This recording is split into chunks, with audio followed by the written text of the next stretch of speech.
I got to thinking about some of my studies and some of the videos that I've posted, like this morning with the alphabet. And I guess I'd just like to introduce you to some of my interests and my research that I've done in the Torah.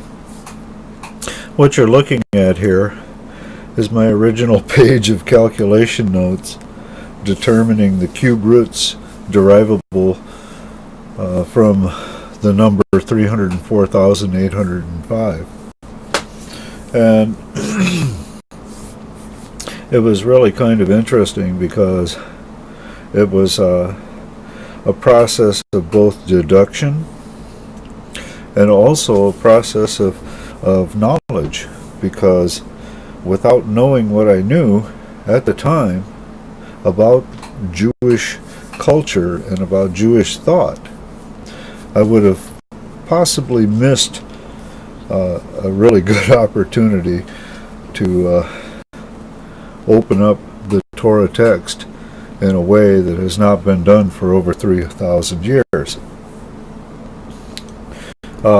What this derives from is very simply, this is the cube root structures that I was able to derive from the number. Cube root of 67, yielding 300,763. A cube root of 15, yielding 3,375. A cube root of 8, yielding 512. A cube root of 5, yielding 125. With 30 letters left, I said, okay, 5 squared with 5 remaindered, and of course not, because you have the 27, which is 3 cubed. So you wind up with 3 letters remaindered. Now, what this originated from was the ELS codes that the people at Ish HaTorah and other places were doing with the so-called Bible and Torah codes. My area of interest always stayed with the Torah, because the Torah is the one document, actually 5 books in one document, one scroll, that has been kept the most pristine in the sense of all the writings. There aren't the same laws governing the books of the prophets, etc., as there are governing the Torah and its writing. However, of course, through time there are a lot of edits and there's a lot of shifting arounds that took place. But that's subject matter for later. Right now, this is how I broke it down in my logic. And the thing is, this is the logic it provided back to me. If we start with the 3 remaindered letters as the first 3 letters of the text, we find that they spell the word to create from Bereshit. And Bereshit is not Bayereshit, which is, or Baureshit. It's the prefix Be means with. Rashit, with 6, he created. It's always pronounced Ba-Rashit. But there's an interesting pattern that develops too, because you go from the first 3 letters into the first cube root structure, which is the smallest cube root. To explain that, I go from the smallest to the largest, because in my reasoning, God was expanding the universe. Physical theory tells us that the universe is expanding and at an exponential rate.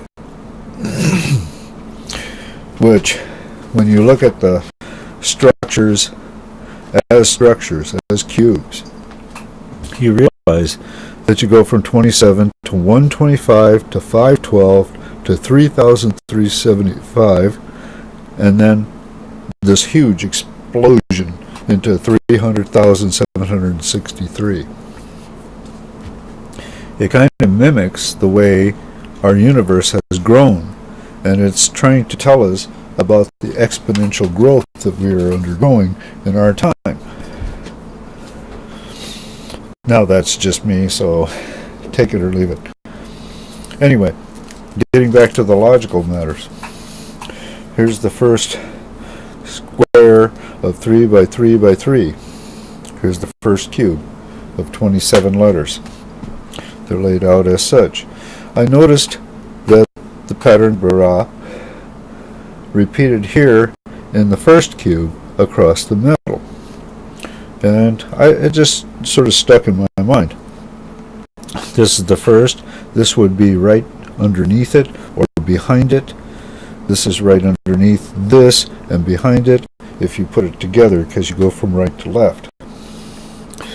But let's look at it in the sense that these are underneath one another, because there's an interesting thing that develops when we do this. We have the the bet resh aleph there. We come to the next cubic structure, which is the cube of 5, and we find the bet here in the for a second column in the middle row of 5, in the first of the 3 slots across.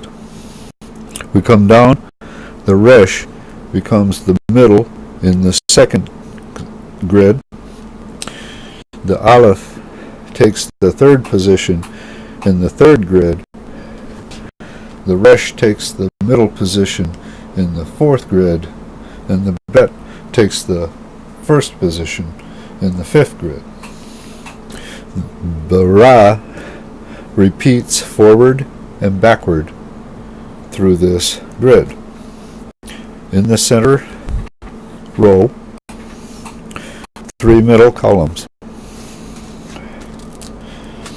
This pattern shouldn't be ignored. It is really a true pattern, and I'll show you why in a while. But I started doing mappings, I figured that if I was going to find any kind of pattern in this, which is what I believed I would find,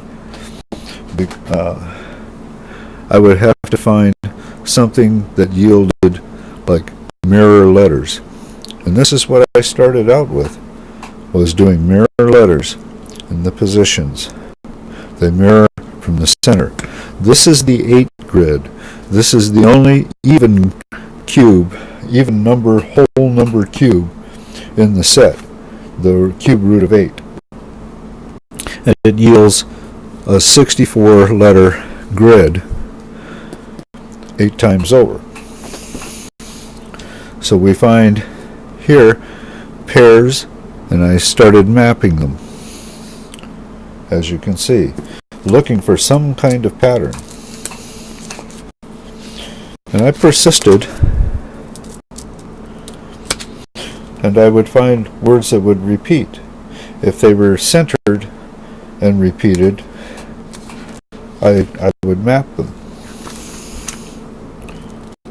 Then I did placements of letters and how they fit in the overall grid. I've done all kinds of experiments on this test. This is the 15 cube root. The cube root of 3,375, which is 15. And this starts at Genesis chapter 1, line 14, letter 64. The 668th letter in the sequence, which is a yod. And here too you can see I mapped. The other going this way is mapping side to side, with one side as top or bottom, and finding mirror letters that way. I did that through the entire section. I think you saw that back in the 5s. But these are the first 4 cube roots. written out as grids, complete with their mappings.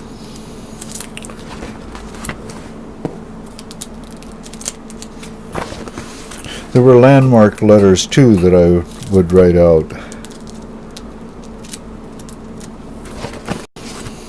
Or delineate, pardon me. But as you can see, this is all done by hand. And this is the method I used for learning how to write the Hebrew alphabet in a way that was consistent with something that would be recognizable in modern Hebrew. And would be easy enough to parse as being a lamed, a kaf, an aleph, a vav, etc. I did a short video this morning on that. So these are various pattern checks that I did. Middle, top, sides, and center. Looking for patterns in letters. I wanted to see if I could find something through this way. And I did, but surprisingly enough, it wasn't what I thought it was going to be. This is one of my first experiments doing a dot grid using zeros and Photoshop to dot the patterns in that I had mapped. This is the great white-haired one. I'll reintroduce you to that being in a few minutes. Here are the grids written out and digitally as I redid them. At the full set there. That's a layout for the grid for the 67 cube. The cube of 300,763.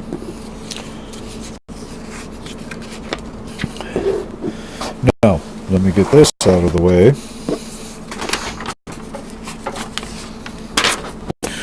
And I will show you my first experiments with the large grid.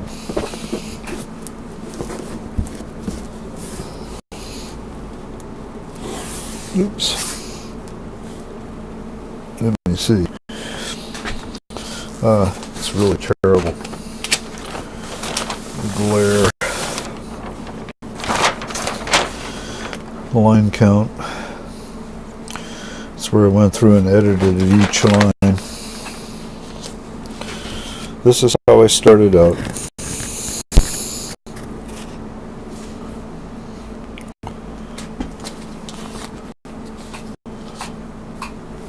Paper's kind of shiny, I noticed. All handwritten.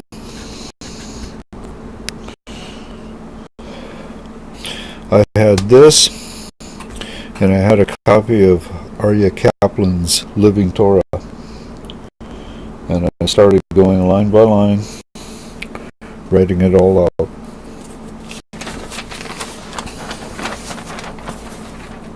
This is my... Put this away. Oops, sorry about that. I'm not exactly a professional videographer. I'm just making a video record of some of this in case one of these days I'm not around to explain things. And furthermore, I don't really know if anybody will care about this or not. But I gotta at least try to make sure there's a record of it.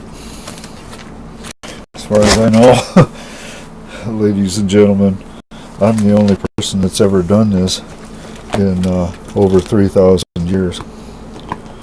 As you can see, this was written out until, let's see, this is 21. I think I was starting 22.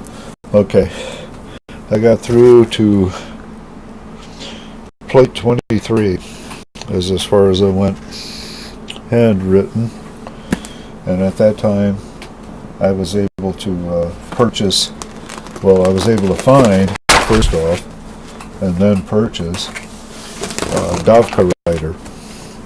which is a Hebrew word processing software that I use exclusively for these texts. Now, right here,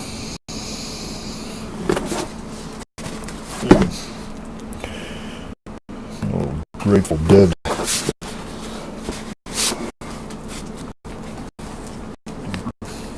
Let's see. I am trying to get this to remove itself from the... I've got to make a new container. This is the first mapped rough draft of the Koran text, the Masoretic text of the Hebrew Torah that I did, completely mapped. And in order from the first three letters. As you can see, this is the 15 by 15 grids.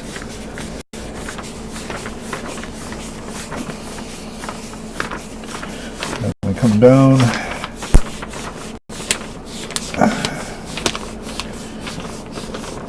And here is the great white-haired one.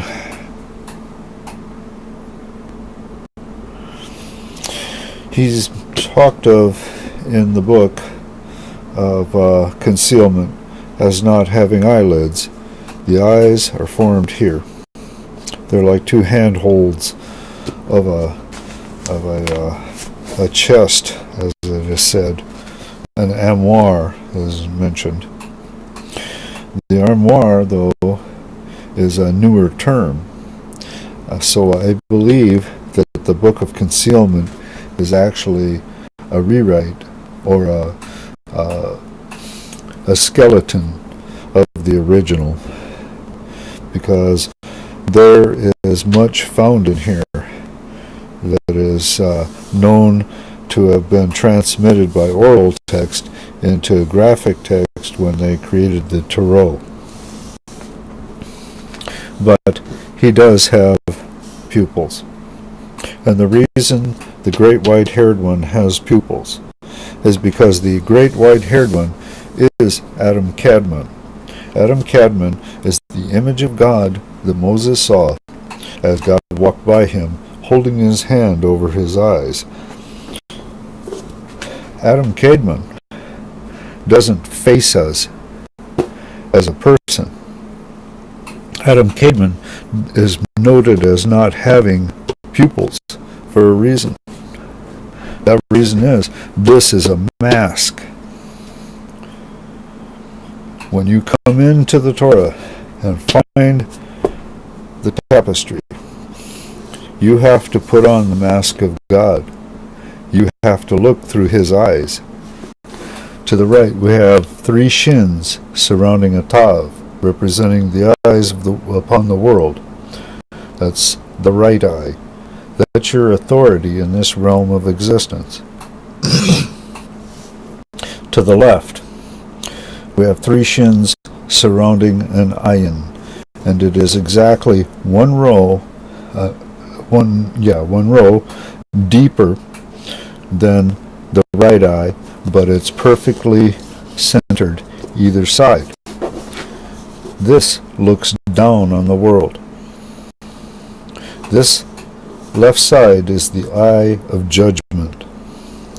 You have to look with the eye of God, with judgment upon the world that you are about to encounter. It requires that you have knowledge, is what it's saying. It's requiring that you have knowledge of mythology, science, cosmology, astronomy, characters within the stories, plants, animals, minerals, that you be generally knowledgeable of the world around you. You see, the people that brought this to us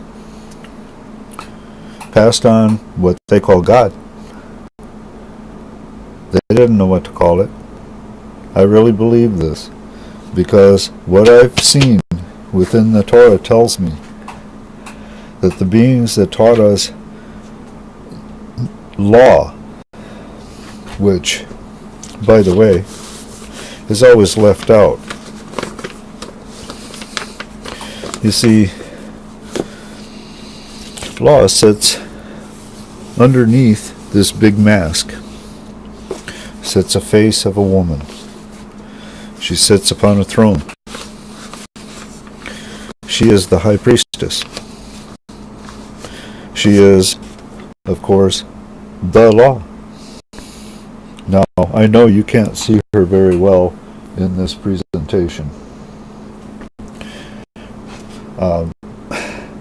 I will try to make sure that I get a video of a better copy of this. This is my rough draft. This is mapped with all kinds of patterns that I found. But what I'm trying to explain to you is that most people, except those viewing my materials and those that I've shown, don't realize that the Book of Concealment doesn't just talk about some kind of legend or some kind of ethereal thing. They're actual factual images, and they're found in the text of the Hebrew Torah, the Masoretic Torah, not Keter Yerushalmi. Keter Yerushalmi erases this in pattern. That's the importance of this. Because without knowing this first, how can you know you want to change it to the version of Keter Yerushalmi? This is the importance. There's a watermark in here. There was a way to check the validity of the Torah through the image set.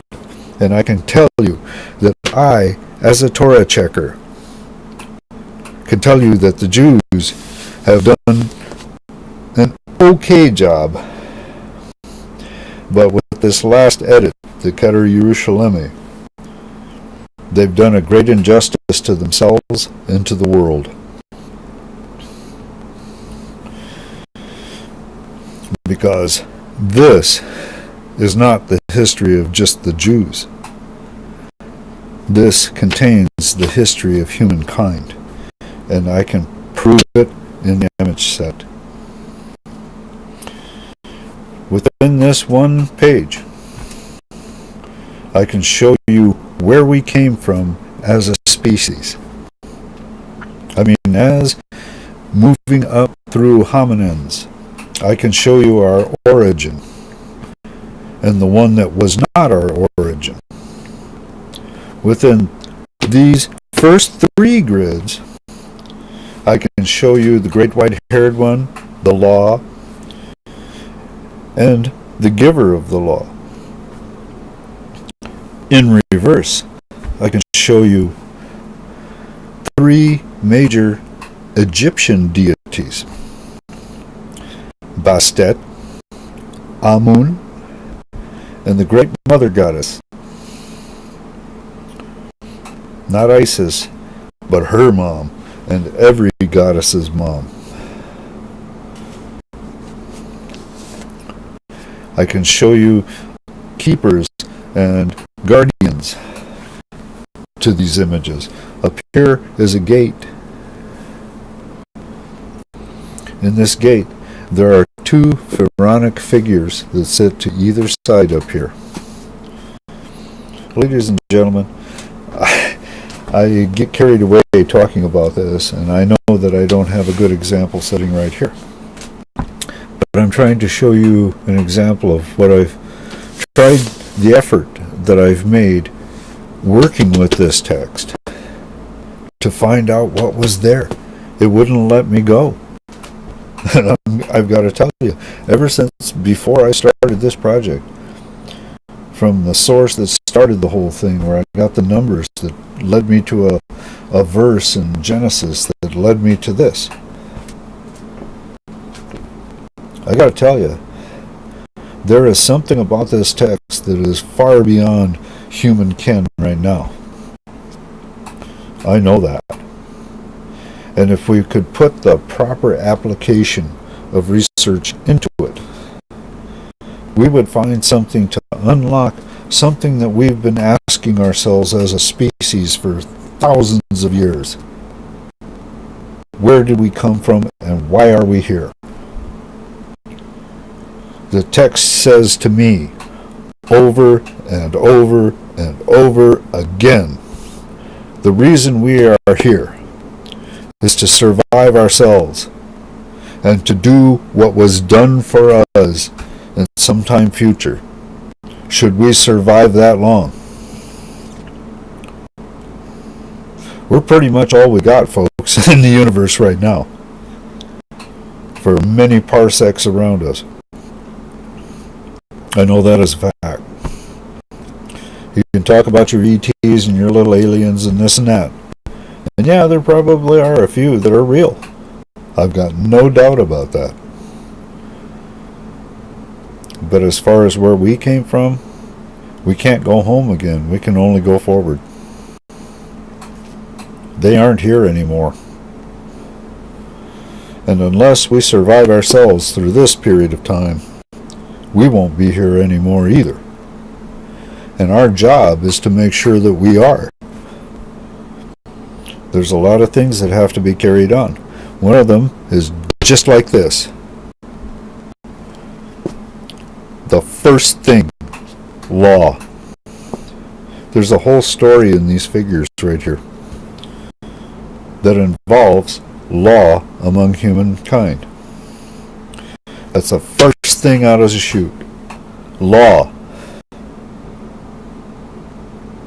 Law makes us human. Anyway, this is my research up to this point. I guess I got really carried away here. I just couldn't help it.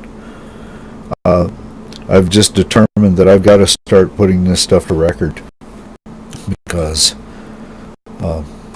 there's nobody else right now that knows about this except those that I'm telling in these videos. And the reason that this is important, ladies and gentlemen, is because there's more science and math in here than meets the eye. Just stop and think about this. Each letter is a number, but the numbers have been upset in places, and in one place in particular, it was rewritten. And I know that there's a couple of places where it's been rewritten. There's a couple of very important stories that were rewritten. This has to be made known because it has to be utilized at this time among us, because the knowledge that's contained in here relates back to old times, very old times.